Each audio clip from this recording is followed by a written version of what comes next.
कर लूं।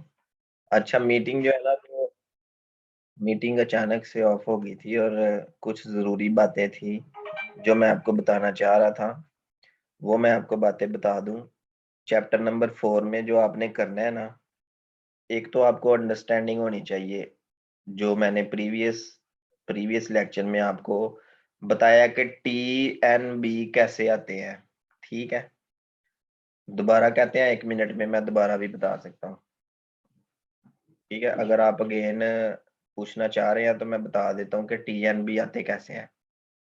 सबसे पहले नंबर पे ये एक्स एक्सिस होता है, ये वाई एक्सिस होता है और ये जी एक्सिस होता है। ठीक है, एक्स वाई जी एक्सिस में आपके पास कोई कर्व होती है, एक्स ऑफ टी जो होता है फंक्शन। ठीक है, इसमें आप एक पॉइंट ले लेते हैं। अब जरूरी नहीं इसी पॉइंट पे हो, एक पॉइंट लेने का मतलब है पॉइंट यहाँ भी हो सकता है, यहाँ भी हो सकता है, यहाँ भी हो सकता है, यहाँ भी हो सकता है, यहाँ भी हो सकता है, कहीं भी हो सकता है कर्व पे। ये एक पॉइंट ले लेते हैं, इस पॉइंट को टच करके जो लाइन गुजरती है ये टेंजेंट लाइन होती है। इस टेंजेंट लाइन की डायरेक्शन में जो यूनिट वेक्टर होता है, उस वेक्टर को हम क्या कहते हैं? Unit tangent vector, T cap. उसके बाद इसके 90 डिग्रीज पे जो लाइन आती है, वो आपको मैंने बताया कि वो कर्वेचर वेक्टर होता है। ये कर्वेचर वेक्टर है। कर्वेचर वेक्टर में से जो लाइन गुजरती है, ये सारी लाइन, ये वाली, इस लाइन को हम बाइनॉर्मल, प्रिंसिपल बाइनॉर्मल लाइन कहते हैं। बाइनॉर्मल लाइन, बाइनॉर्मल लाइन। ठीक है, तो इसकी डायरेक्शन में जो यूनिट वेक्टर होता है वो होता है जी, सॉरी, बाइनॉर्मल नहीं, ये नॉर्मल लाइन, एन कैप होता है। ठीक है, और जब इनका क्रॉस प्रोडक्ट करते हैं तो बिल्कुल इस जगह पे एक और यूनिट वेक्टर होता है, और ये यूनिट वेक्टर जिस जिस जो लाइन इसको टच करके गुजरी होती है, वो लाइन क्या होती है? बाइनॉर्मल लाइन। पहले मैंने बाइनॉर्मल कहा था लेकिन वो नॉर्मल है, तो ये होगी बाइनॉर्मल लाइन। तो इसकी डायरेक्शन में जो यूनिट वेक्टर होगा वो क्या होगा? बी कैप होगा। अब टी कैप, बी कैप और एन कैप को हम कहते हैं मूविंग ट्राईहेड्रन। मूविंग ट्राईहेड्रन। ठीक है, अभी मैं आपको ना, ये एंड पे ही नहीं है इसका, अभी आप लोग 1 मिनट रुके, मैं आपको एक ट्राईहेड्रन दिखा दूं ताकि आपकी अंडरस्टैंडिंग पूरी हो जाए, समझ अभी आएगी आपको।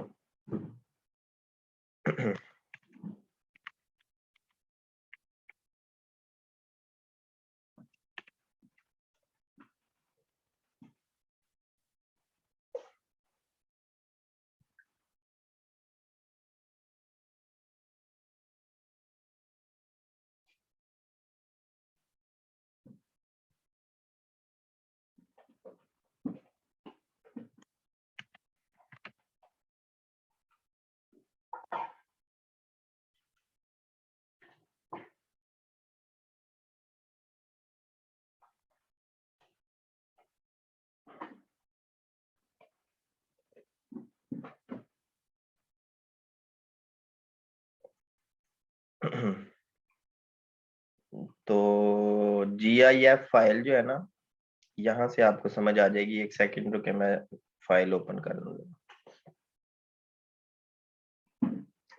ये जी, ये फाइल ओपन हो चुकी है, तो इसको जरा ध्यान से आपने देखना है। ये सबको स्क्रीन नजर आ रही है? जरा ये पहले नंबर पे बताएं।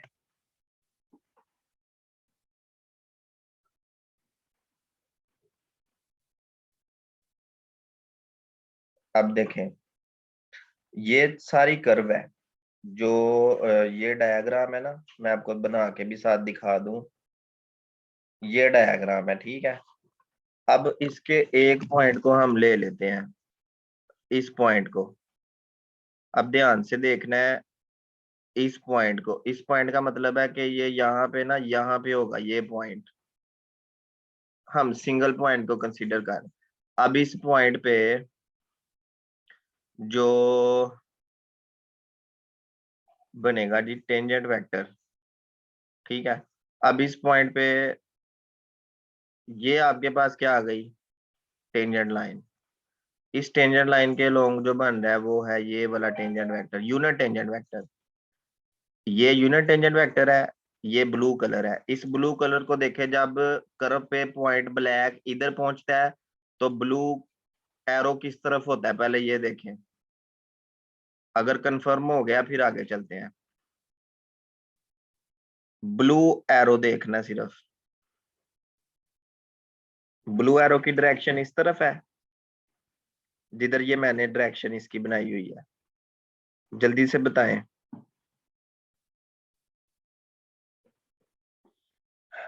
फिर इसके 90 डिग्रीज पे जो होगा ना इस तरफ, वो होगा नॉर्मल वेक्टर एन कैप।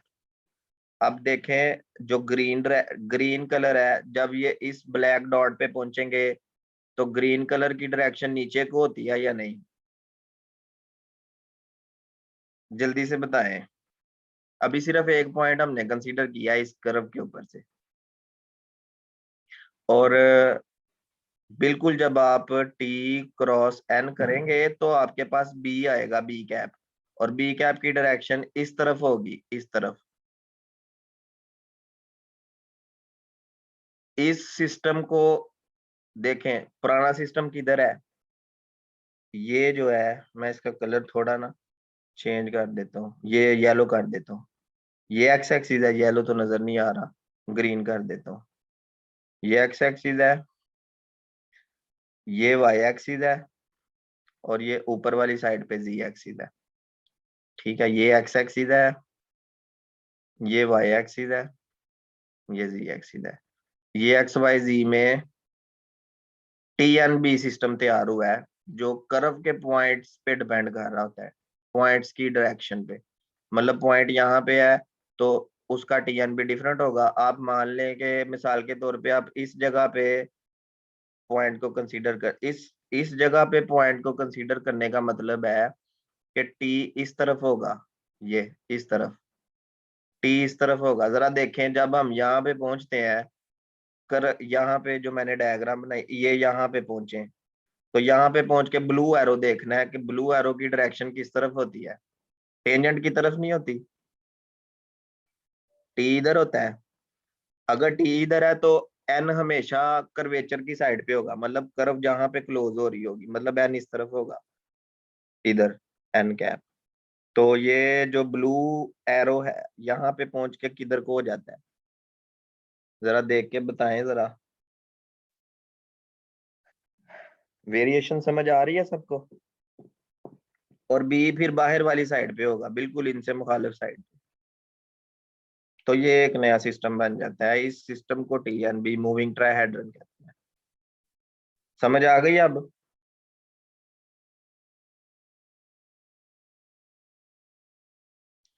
तो असल में हम क्या करते हैं, हम अपनी आसानी के लिए ना एक पॉइंट को ले लेते हैं, हालांकि एक पॉइंट नहीं होता, अनकाउंटेबल पॉइंट्स होते हैं। एक पॉइंट को लेके उसकी स्टडी की है, तो एक पॉइंट की स्टडी की है, एक पॉइंट पे हमने यूनिट टेंजेंट भी ड्रा किया है। और एक और चीज है देखें, ये जो है ना, अगर आप इधर रुक जाएंगे एक पॉइंट पे, ठीक है, ये डायग्राम मैं दोबारा बना देता हूँ। ये डायग्राम है ना, अगर आप इस एक पॉइंट पे रुक जाएंगे, इसके मुताबिक ये टेंजेंट है, ये नॉर्मल है, ये बाई नॉर्मल है। तो टेंजेंट को जो लाइन छू के गुजरती है ना, ये, और जो नॉर्मल को लाइन छू के गुजरती है, ये, टेंजेंट और नॉर्मल के दरमियान में, ये मैं कलर फिल कर रहा हूँ, ये सारा, इसको, ये एक प्लेन होता है। जो ये प्लेन है, इसमें कौन सा वेक्टर नहीं है? इसमें बी नहीं है। तो टेंजेंट और नॉर्मल, जो मैं बात बोल रहा हूँ ना, वो ज़हन में रखनी है। टेंजेंट और नॉर्मल के दरमियान में जो प्लेन बन रहा है, वो प्लेन और ये वेक्टर बी, ये 90 डिग्रीज पे है। यही बात मैं आपको समझाने की कोशिश कर रहा हूँ कि एंड पे जाके ना, ये ध्यान से देखें कि टेंजेंट और नॉर्मल के दरमियान में ये प्लेन है, ये वाला, ये वाला, ठीक है। इस प्लेन को कहते हैं ऑस्कुलेटिंग प्लेन। और ऑस्कुलेटिंग प्लेन के बिल्कुल पीछे जो वेक्टर होता है ना वो एन होता है। मतलब ऑस्कुलेटिंग प्लेन पे जो ऑर्थोगोनल वेक्टर है वो बी है। तो कहने का ये मकसद है कि आप यहां से कोई भी वेक्टर उठा ले, जैसे ये वेक्टर है, ये वेक्टर कौन से प्लेन पे पड़ा हुआ है? ऑस्कुलेटिंग प्लेन पे। तो ऑस्कुलेटिंग प्लेन पे जो भी वेक्टर होगा, इसको मैं वेक्टर वी मान लूं, तो वेक्टर वी का डॉट प्रोडक्ट जब करेंगे ना बी के साथ, तो आंसर आपके पास आना है 0। ये मैं कहना चाह रहा हूँ कि ऑस्कुलेटिंग प्लेन में जितने भी वेक्टर्स हैं उनका बी के साथ डॉट प्रोडक्ट 0 आएगा। इसी तरह नॉर्मल प्लेन में जितने भी वेक्टर्स हैं उनका इस टी के साथ डॉट प्रोडक्ट 0 आएगा। और रेक्टिफाइंग प्लेन में जितने भी वेक्टर्स हैं उनका एन के साथ डॉट प्रोडक्ट 0 आएगा। तो इसका एक मल्टीपल चॉइस बन सकता है। 3 बन सकते हैं, जैसे tangent vector is orthogonal to normal plane, ये पहला बन गया। Binormal vector is orthogonal to osculating plane, ये दूसरा बन गया। Normal vector is orthogonal to rectifying plane, ये तीसरा बन गया। और याद रखना है कि जैसे यहाँ पे हर पॉइंट के लिए चेंज हो रहा है, इस तरह हर पॉइंट के लिए ऑस्कुलेटिंग प्लेन, नॉर्मल प्लेन और रेक्टिफाइंग प्लेन चेंज होते जाएंगे। ये इतनी स्पीड से वेरिएशन हो रही है कि हम इसको इमेजिन नहीं कर पा रहे। बात समझ आ रही है? देखें जैसे जैसे पॉइंट मूव कर रहा है, यूनिट टेंजेंट वेक्टर की डायरेक्शन चेंज होती जा रही है। क्या आपको नजर आ रहा है इस कर्व में? यस और नो में आंसर बताएं जरा जल्दी से।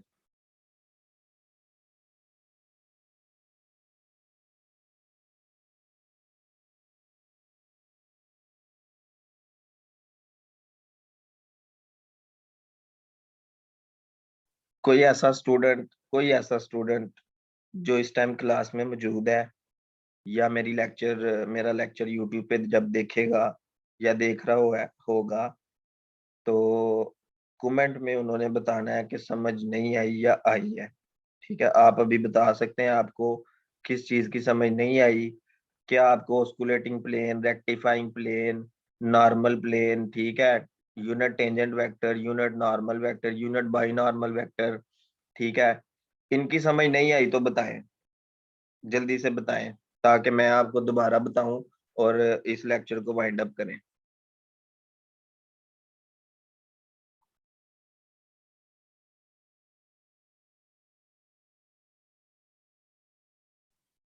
कोई ऐसा बंदा हो, सिंगल पर्सन, जिसको पता ना चला हो मैंने बताया क्या है, या जिसको ये डायग्राम की वेरिएशन समझ ना आ रही हो। ये समझ उसी बंदे को आएगी जो मैथमेटिकल माइंड रखता है, आम लेमैन को समझ नहीं आएगी। ठीक है, क्योंकि ये मैथ वाली चीजें हैं, ये आपको मतलब मैथ माइंड को समझ आ सकती हैं जिनका मैथ माइंड है। तो ये आपने 6 याद रख लेनी है इक्वेशंस, कि यहाँ पे टेंजेंट वेक्टर है, यहाँ नॉर्मल वेक्टर है, यहाँ बाई नॉर्मल वेक्टर है। बी से आपने याद रखना है कि बी के पीछे कौन सा प्लेन है इस डायग्राम में। इस डायग्राम में बी के बिल्कुल पीछे ऑस्कुलेटिंग प्लेन है, तो ऑस्कुलेटिंग प्लेन की जो डेफिनेशन है ना उसमें बी यूज होगा। रेक्टिफाइंग प्लेन के बिल्कुल पीछे कौन सा वेक्टर है? ये रेक्टिफाइंग प्लेन है ना, ये तो बिल्कुल पीछे इसके जो है ना ये एन वेक्टर है, तो एन यूज हो रहा होगा इसकी इक्वेशन में। ऑस्कुलेटिंग प्लेन नॉर्मल और टेंजेंट के बिटवीन होता, मैं भी देख के बताता हूँ। नॉर्मल और टेंजेंट, बिल्कुल नॉर्मल और टेंजेंट के बिल्कुल बिटवीन ये होता है ऑस्कुलेटिंग प्लेन। ठीक है, जबरदस्त हो गया, सही है।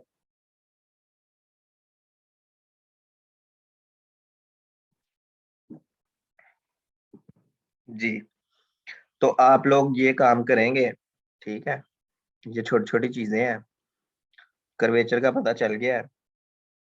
इसमें एक दो और चीजें हैं, कैलकुलस वाली चीजें हैं, जो कैलकुलस वाली बातें हैं, जैसे पॉइंट ऑफ इन्फ्लेक्शन मैंने आपको कैलकुलस में बताया था, और कर्वेचर का ये फार्मूला ये आपने याद करना है। ठीक है, तो इसी तरीके से जो है ना, हाँ बिल्कुल बिल्कुल आपने ठीक बताया। आप इसको बुक में से देख लीजिएगा, बुक आपको मैंने सेंड की हुई है, ये बुक आप बाद में देख सकते हैं।